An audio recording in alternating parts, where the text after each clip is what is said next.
120 ಅಂಕಗಳನ್ನ ಗಳಿಸುವುದರೊಂದಿಗೆ ಇಡೀ ಒಂದು ಸಂಸ್ಥೆಗೆ ಹಾಗೂ ನಮ್ಮ ಶಾಲೆಗೆ ಹಾಗೂ ಗ್ರಾಮಕ್ಕೆ ಕೂಡ ಒಂದು ಮೆರುಗನ್ನ ತಂದಿದ್ದಾರೆ. ನಮ್ಮ ಸಂಸ್ಥೆಯ ಸಂಸ್ಥಾಪಕ ಅಧ್ಯಕ್ಷರಾದಂತಹ ಶ್ರೀಯುತ ತಿಪ್ಪೇಸ್ವಾಮಿ ಸರ್ ಅವರ ಒಂದು ಕನಸು ಕೂಡ ಈ ಒಂದು ಶಾಲೆಗೆ ನೀವು ರ್ಯಾಂಕ್ ಅನ್ನ ಕೊಡ್ಲೇಬೇಕು ಅಂತ ಹೇಳಿದ್ರು. ಸೊ ಅದು ಅತಿ ಒಂದು ಕಡಿಮೆ ಅಂಕಗಳಲ್ಲಿ ಮಿಸ್ ಆಗಿದೆ. ಮುಂದಿನ ದಿನಗಳಲ್ಲಿ ಕೂಡ ಈ ರೀತಿ ಉತ್ತಮ ಅಂಕಗಳನ್ನ ಕೊಡ್ಲಿಕ್ಕೆ ನಾವು ಪ್ರಯತ್ನವನ್ನ ಮಾಡ್ತಾ ಇದ್ದೀವಿ ಅಂತ ಕೂಡ ಹೇಳ್ತಾ ಇದ್ದೀವಿ. ಹಾಗೆ ಈ ವಿದ್ಯಾರ್ಥಿ ಅತ್ಯುತ್ತಮವಾದಂತಹ ಒಂದು ಸಾಧನೆಯನ್ನ ಮಾಡುವಂತಹ ಒಂದು ನಿಟ್ಟಿನಲ್ಲಿ 3 ಇಲ್ಲಿ ನಾವು ಕಾರಣಗಳನ್ನ ಕೊಡಬಹುದಾಗಿದೆ. ಒಂದು, ಅವರ ತಂದೆಯಾದಂತಹ ಮಂಜು ಪ್ರಸಾದ್ ಹಾಗೂ ತಾಯಿಯಾದಂತಹ ಎನ್ ಪಾರ್ವತಿ, ಈ ದಂಪತಿಗಳ ಪುತ್ರರಾದಂತಹ ಪ್ರೀತಮ್ ಕುಮಾರ್ ಅವರ ಒಂದು ಮಾರ್ಗದರ್ಶನ ಇದು ಮೊದಲನೇ ಕಾರಣ ಆಗಿದ್ರೆ, ಆ ವಿದ್ಯಾರ್ಥಿಯ ಒಂದು ನಿರಂತರ ಅಭ್ಯಾಸ ಹಾಗೂ ಪಠ್ಯಪುಸ್ತಕವನ್ನ ಯಾವಾಗಲೂ ಕೂಡ ಪಠ್ಯಪುಸ್ತಕವನ್ನೇ ಓದಿ ಅತಿ ಹೆಚ್ಚು ಅಂಕಗಳನ್ನ ಗಳಿಸಿದ್ದಾನೆ ಅಂತ ಹೇಳ್ಬೋದು. ಮೂರನೇ ಕಾರಣ ಅಂತಂದ್ರೆ ನಮ್ಮ ಒಂದು ಶಾಲಾ ಒಂದು ಸಿಬ್ಬಂದಿ ಕೂಡ ಅವರಿಗೆ ಅತ್ಯುತ್ತಮವಾದಂತಹ ಒಂದು ಪರಿಣಾಮಕಾರಿಯಾದಂತಹ ಒಂದು ಬೋಧನೆ ಮಾಡುವುದರೊಂದಿಗೆ ಉತ್ತಮವಾದಂತಹ ಮಾರ್ಗದರ್ಶನ ಕೊಡುವುದರೊಂದಿಗೆ ಈ ಒಂದು ಯಶಸ್ವಿ ಕಾರಣ ಆಗಿದ್ದಾರೆ. ಸೊ ಇವತ್ತು ಈ ವಿದ್ಯಾರ್ಥಿ ಬೆಂಗಳೂರು ಪ್ರತಿಷ್ಠಿತ ಕಾಲೇಜ್ ನಾರಾಯಣ ಪಿ ಯು ಕಾಲೇಜಿನಲ್ಲಿ ಓದ್ತಾ ಇದ್ದಾನೆ. ಸೊ ಅಲ್ಲಿ ಕೂಡ CBSE, ICS syllabus, state syllabus ನ ಪ್ರತಿಷ್ಠಿತ ಕಾಲೇಜುಗಳಿಂದ ಕೂಡ ಅನೇಕ ಸಾವಿರಾರು ವಿದ್ಯಾರ್ಥಿಗಳ ನಡುವೆ ಇವತ್ತು ಕಾಂಪಿಟೇಷನ್ ಮಾಡಿ ಅಲ್ಲಿ ಕೂಡ ಪ್ರಥಮ ರ್ಯಾಂಕ್ ಅನ್ನ ಪಡೆದಿದ್ದಾನೆ. ಸೊ ಅದು ನಮ್ಮ ಒಂದು ಸಂಸ್ಥೆಗೆ, ನಮ್ಮ ಒಂದು ಶಾಲೆಗೆ ಕೂಡ ಕೀರ್ತಿ ತಂದಿದ್ದಾನೆ. ಅಂತ ವಿದ್ಯಾರ್ಥಿಗೆ ನೀವೆಲ್ಲರೂ ಕೂಡ ಚಪ್ಪಾಳೆ ತಟ್ಟುವುದರ ಮೂಲಕ ಅವರಿಗೆ ಶಭಾಷಣ ಕೊಡಬೇಕು. ಹಾಗೆ ಅವರ ಒಂದು ಟಾಪ್ ಇಡೀ ಆಲ್ ಇಂಡಿಯಾ ಇಂಟರ್ನ್ಯಾಷನಲ್ ಕೂಡ ಇವತ್ತು ಟಾಪ್ 10 ನಲ್ಲಿ ಅಂದ್ರೆ 4th ಪ್ಲೇಸ್ ನಲ್ಲಿ ಕೂಡ ಇದ್ದಾನೆ ಅಂತ ಹೇಳಿಕ್ಕೆ ನಾನು ಇಚ್ಛೆಯನ್ನ ವ್ಯಕ್ತಪಡಿಸ್ತಾ ಇದ್ದೀನಿ. ಸೊ ಈ ಒಂದು ಸನ್ಮಾನ ಕಾರ್ಯಕ್ರಮಕ್ಕೆ ಭಾಜನರಾದಂತಹ ನಮ್ಮ ಸಂಸ್ಥೆಯ ಕಾರ್ಯದರ್ಶಿಯಾದಂತಹ ಶ್ರೀಮತಿ ಇಂದುಮತಿ ತಿಪ್ಪೇಸ್ವಾಮಿ ಅವರಿಗೆ ಹಾಗೂ ಸಮಸ್ತ ಒಂದು ಸಿಬ್ಬಂದಿ ಕೂಡ ಈ ಸಂದರ್ಭದಲ್ಲಿ ನಾವು ಅವರಿಗೆ ಹೃತ್ಪೂರ್ವಕವಾದಂತಹ ಅಭಿನಂದನೆಗಳನ್ನ ತಿಳಿಸ್ತಾ ಇದ್ದೀನಿ. ಸಂಗೀತ ಮಿಸ್ ಬೇಗ ಬರಬೇಕು.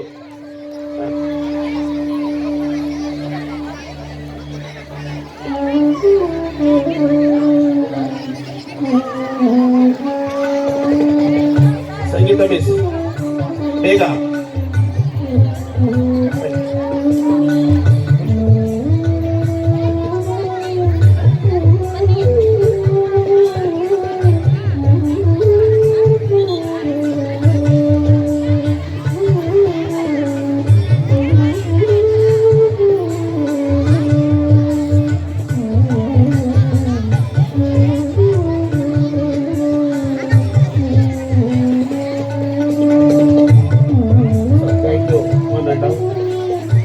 ಹಾಗೆ ಈ ವಿದ್ಯಾರ್ಥಿಯ ಒಂದು ಪಾಲಕರು ತಮ್ಮ ಮಗು ನಮ್ಮ ಶಾಲೆಯಲ್ಲಿ 5ನೇ ತರಗತಿಯಿಂದ 10ನೇ ತರಗತಿಯಲ್ಲಿ ಕೂಡ ವ್ಯಾಸಂಗ ಮಾಡಿದ್ದಾನೆ.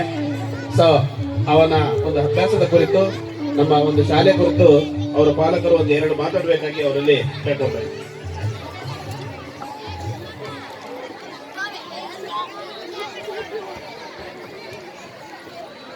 ಎಲ್ಲರಿಗೂ ಸಂಜೆಯ ನಮಸ್ಕಾರಗಳು.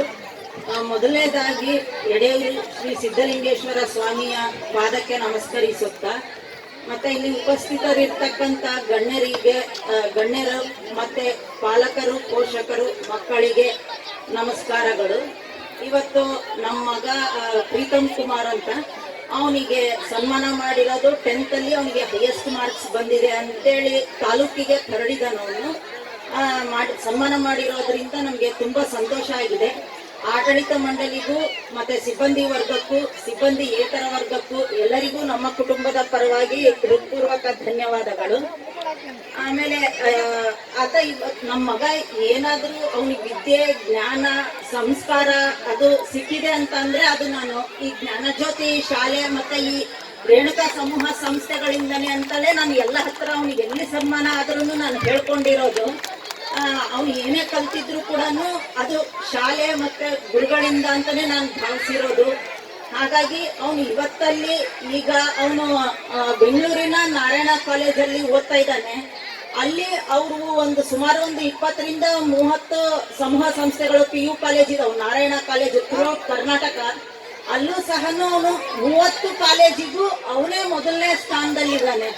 ಅದು ನಮ್ಮ ಜ್ಞಾನಜ್ಯೋತಿ ಹಗರಿಬೊಮ್ಮನಹಳ್ಳಿ ಶಾಲೆಯಿಂದ ಹೋಗಿರೋ ಹುಡುಗ ಅಂತ ಹೇಳ್ಕೊಳಕ್ ನಮ್ಗೆ ತುಂಬಾ ಹೆಮ್ಮೆ ಇದೆ. ಅಲ್ಲಿ ICSE CBSE ಬೆಂಗಳೂರಿಂದ ಬಂದಿರೋ ಹುಡುಗರೆಲ್ಲ ಇದ್ದಾರೆ. ಅವ್ರು ಯಾರು ಸತನು ಇದಕ್ಕಿಂತ ಎಲ್ಲ ಹಿಂದೆ ಇದ್ದಾರೆ ಹೊರತು ಯಾರು ಇದನ್ನ ಸೋಲ್ಸಕ್ಕಾಗಿಲ್ಲ. ಅದಕ್ಕೆಲ್ಲ ಕಾರಣ ಈ ಜ್ಞಾನಜ್ಯೋತಿ ಸಂಸ್ಥೆ ಅಂತಾನೆ ನಾನು ಹೇಳೋಕೆ ಹೆಮ್ಮೆ ಪಡ್ತೀನಿ. ಆಮೇಲೆ ಅವನ್ನ ಎಜುಕೇಶನ್ನಿಗೆ ಅವನಿಗೆ ಏನೇ ಡೌಟ್ಸ್ ಇದ್ರು ಎಲ್ಲ ಅವನು ಅವರ ಟೀಚರ್ಸ್ಗಳಿಗೆ ಕೇಳಿ ಕ್ಲಿಯರ್ ಮಾಡ್ಕೊಂಡಿದ್ದಾನೆ.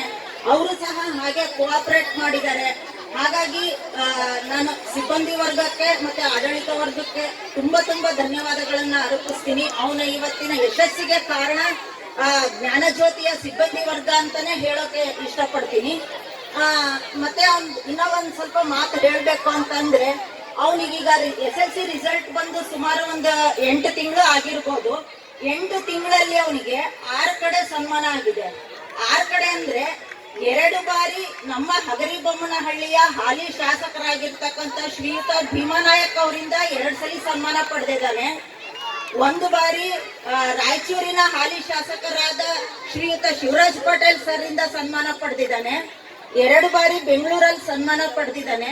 ಅದ್ರಲ್ಲಿ ಒಂದಂತೂ ತುಂಬಾ ಮುಖ್ಯ ಆಗಿರೋದು ಯಾಕಪ್ಪ ಅಂದ್ರೆ, ನಮ್ಮ ಕರ್ನಾಟಕ ಸರ್ಕಾರದ ಶಿಕ್ಷಣ ಸಚಿವರಾಗಿರ್ತಕ್ಕಂಥ ಶ್ರೀಯುತ ಅಶ್ವಥ್ ನಾರಾಯಣ್ ಸರ್ ಅವರಿಂದ ಅಲ್ಲಿ ಅರಮನೆ ಮೈದಾನ ಬೆಂಗಳೂರಲ್ಲಿ ಸನ್ಮಾನ ಪಡೆದಿರ್ತಾನೆ. ಮತ್ತೆ ಅವನಿಗೆ ವಿದ್ಯಾಮಾಣಿಕ್ಯ ಅಂತ ಬಿರುದು ಸಹ ಕೊಟ್ಟಿರ್ತಾರೆ.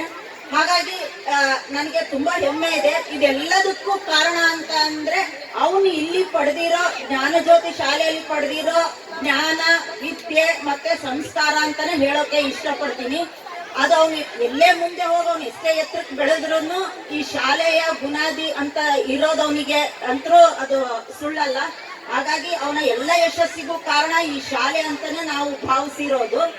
ಮತ್ತೆ ನಾನು ಒಂದೆರಡು ಕಿವಿ ಮಾತು ಇಲ್ಲ ಟಿಪ್ಸ್ ಈಗ ಓದ್ತಿರೋ ಹುಡುಗರಿಗೆ ಹೇಳ್ಬೇಕು ಅಂತ ಅಂದ್ರೆ, ಯಾರು ಈಗ 10th ಎಕ್ಸಾಮ್ ಈಗ ಮಾರ್ಚಲ್ಲಿ ಆಗಲೇ ಅನೌನ್ಸ್ ಆಗಿದೆ ಅಲ್ಲ, ಏನು ಹೆದರ್ಕೊಳ್ಳೋ ಅವಶ್ಯಕತೆ ಇರಲ್ಲ. ಅಯ್ಯೋ ಇನ್ನೊಂದು 2 ತಿಂಗಳಿದೆ, ನಾವ್ ಇನ್ನ ಓದಿಲ್ಲ, ಏನು ಆಗಲ್ಲ, ಇನ್ನು 2 ತಿಂಗಳಿದೆ ಅಂತ ಭಾವಿಸ್ರಿ. 2 ತಿಂಗಳು ಅನ್ಕೋಬೇಡಿ, 2 ತಿಂಗಳಿದೆ ಅಂದು ಇವತ್ತಿಂದನೇ ಸ್ವಲ್ಪ ಟಿವಿ ನೋಡ್ಬೇಡಿ, ಯಾವ ಫಂಕ್ಷನ್ಸ್ ಅಟೆಂಡ್ ಆಗ್ಬೇಡ್ರಿ, ಮನೆಯಲ್ಲಿ ನೀವು ಕುತ್ಕೊಂಡು ಓದ್ರಿ, ಯಾವ ಫ್ರೆಂಡ್ಸ್ ಅಂತ ಮೀಟ್ ಆಗಕ್ ಹೋಗ್ಬೇಡ್ರಿ, ಫೋನ್ ಮಾಡಕ್ ಹೋಗ್ಬೇಡ್ರಿ. 2 ತಿಂಗಳು ಅಷ್ಟೇ. ಅವಿಷ್ಟು ನೀವು ಮಾಡಿ ಬರೀ ಓದಿನ ಕಡೆ ಗಮನ ಕೊಟ್ರೆ ಖಂಡಿತವಾಗ್ಲೂ ನೀವು 620 ಅಲ್ಲ 625ಕ್ಕೆ 625 ತೆಗಿತೀರಾ ಅಂತೇಳಿ ನಾನು ಹೇಳಕ್ ಇಷ್ಟಪಡ್ತೀನಿ. ಸೊ ಯಾರು ಗಾಬರಿ ಆಗ್ಬೇಡಿ 10th ಬರೆಯೋರು. ಸೊ ಏನು ನಿಮ್ದು ಬೇರೆ ಹೇಳಿದ್ನಲ್ಲ, ಸಿನಿಮಾ, ಹೊರಗಡೆ ಹೋಟ್ಲು, ಫ್ರೆಂಡ್ಸ್ ಜೊತೆ ಸುತ್ತಾಡೋದು, ಅವನ್ನೆಲ್ಲ ಬಿಟ್ಬಿಡ್ರಿ. ನಿಮಗೆ ಏನೇ ಡೌಟ್ಸ್ ಇದ್ರು ಬಂದು ಟೀಚರ್ಸ್ನ ಕೇಳ್ರಿ, ಅವರೆಲ್ಲ ನಿಮಗೆ ಡೌಟ್ಸ್ ಕ್ಲಿಯರ್ ಮಾಡ್ತಾರೆ. ಒಂದ್ಸಲಿ ಅರ್ಥ ಆಗ್ಲಿಲ್ವಾ, ಏನ್ ಗಾಬರಿ ಕೊಡ್ಬೇಡ್ರಿ, ಇನ್ನೊಂದ್ಸಲಿ ಕೇಳ್ರಿ ಟೀಚರ್ಸ್ಗೆ, ಅವ್ರು ಮತ್ತೆ ನಿಮಗೆ ಹೇಳ್ತಾರೆ. ಹಾಗಾಗಿ ಅದು ನಿಮ್ ಮುಂದೆ ಜೀವನಕ್ಕೆ ತುಂಬಾ ಉಪಯೋಗ ಆಗುತ್ತೆ.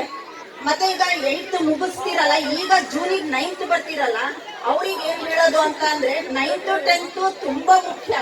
ಯಾಕಪ್ಪ ಅಂದ್ರೆ ಈಗ ನನ್ ಮಗ ಇಷ್ಟು ಜನ ಇದ್ರೇನೆ ಹೇಳ್ತಾನೆ, ಅಮ್ಮ ನಾ ಇನ್ನೂ ಒಂದ್ ಸ್ವಲ್ಪ ಓದ್ಬೇಕಿತ್ತು 9th 10th ಅಲ್ಲಿ, ಅದು ನಮ್ಗೆ ಇನ್ನೂ PUC ಉಪಯೋಗ ಆಗ್ತಿತ್ತು ಅಂತೇಳಿ. ಸೊ 9th 10th ಅಲ್ಲಿ ನೀವೇನಾದ್ರೂ ತುಂಬಾ ಚೆನ್ನಾಗಿ ಓದ್ಕೊಂಡ್ಬಿಟ್ರೆ PUC ತುಂಬಾ ಅಂದ್ರೆ ತುಂಬಾ ಈಸಿ ಆಗುತ್ತೆ ನಿಮಗೆ, ಬಹಳ ಅಂದ್ರೆ ಬಹಳ ಈಸಿ ಆಗುತ್ತೆ. ಯಾಕಪ್ಪ ಅಂದ್ರೆ ಅದು ನಾನೀಗ ನನ್ನ ಮಗನಲ್ಲೇ ನೋಡ್ತಾ ಇದ್ದೀನಿ ನಾನು. ಹಾಗಾಗಿ ಯಾರು ಹೆದರ್ಕೋಬೇಡಿ, ಚೆನ್ನಾಗಿ ಓದಿ. ಸ್ವಲ್ಪ ಬೇರೆ ಏನೋ ಆಕ್ಟಿವಿಟೀಸ್ ಅಲ್ಲಿ ನಿಮ್ಮ ಅದೇ ಹೇಳಿದ ತಿರುಗೋದು, ಸುತ್ತೋದು, ಟಿವಿ, ಮೊಬೈಲು, ಧಾರಾವಾಹಿ ಅಂತವೆಲ್ಲ, ಇನ್ನು IPL ಶುರು ಆಯ್ತಂದ್ರೆ ಅವು ಅಂತವಕ್ಕೆಲ್ಲ ಸ್ವಲ್ಪ ತಲೆ ಕೆಡಿಸ್ಕೋಬೇಡ್ರಿ. ಓದೋದ್ರ ಕಡೆ 1-2 ತಿಂಗಳು, ಆಮೇಲೆ ಮತ್ತೆ 1-2 ತಿಂಗಳು ನೀವು ಮಜಾ ಮಾಡೋದು. ಹಾಗಾಗಿ ಚೆನ್ನಾಗಿ ಓದ್ರಿ, ನಿಮಗೂ ಫ್ಯೂಚರ್ ಒಳ್ಳೇದಿರುತ್ತೆ. ಅದು ನಾನು ಅಷ್ಟು ಹೇಳಕ್ ಇಷ್ಟಪಡ್ತೀನಿ. ಇವತ್ತು ನನ್ನ ಮಗ ಏನಾದ್ರೂ ಸ್ವಲ್ಪ ತಕ್ಕಮಟ್ಟಿಗೆ ಸಾಧನೆ ಮಾಡಿದಾನೆ ಅಂದ್ರೆ ಅದಕ್ಕೆ ನಮ್ಮ ಈ ಜ್ಞಾನಜ್ಯೋತಿ ಶಾಲೆನೇ ಕಾರಣ ಅಂತೇಳಿ ನಾನು ಮತ್ತೆ ಅದನ್ನ ಎಷ್ಟು ಬಾರಿ ಆದ್ರೂ ಎಲ್ಲಿ ಆದ್ರೂ ನಾನು ಅದನ್ನೇ ಹೇಳ್ತಾ ಇರೋದು. ಹಾಗಾಗಿ ಆಡಳಿತ ಮಂಡಳಿಗೂ ಮತ್ತು ಸಿಬ್ಬಂದಿ ವರ್ಗಕ್ಕೂ ನಮ್ಮ ಕುಟುಂಬದ ಪರವಾಗಿ ಹೃತ್ಪೂರ್ವಕ ಧನ್ಯವಾದಗಳನ್ನ ಸಲ್ಲಿಸ್ತಾ ಇದ್ದೀನಿ. ಧನ್ಯವಾದಗಳು.